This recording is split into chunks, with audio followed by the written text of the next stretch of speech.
You know, I was very fortunate as a 20-year-old to win the U.S. Amateur in 1974, and I got invited to come to the World Amateur here that fall. It was in November, and I met Pete and Alice Dye and PB Dye. Moved forward in 1976, I meet a guy named Alfie Van Hoel, and I play with him at the Bing Crosby Pro-Am at Pebble Beach.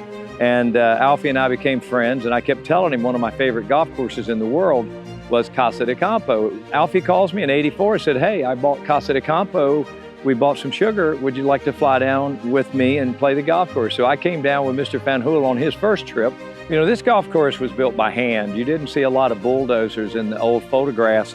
So Pete spent a lot of time meticulously to the bunkering, the green contours, the detail in the walls on the tees, just the whole strategies here. You have golf holes that play out on the first 9 inland, and then you come back in on the second half of the first 9 on the water. So it has this great variety. It plays sort of in an 8 shape. And the thing that made Pete so unique is the way he located his bunkers and the way he shaped his bunkering. Really, my favorite hole is still number 16. I go back to the 1974 World Amateur Championship. No one had broken 70 in the 2 or 3 days of competition.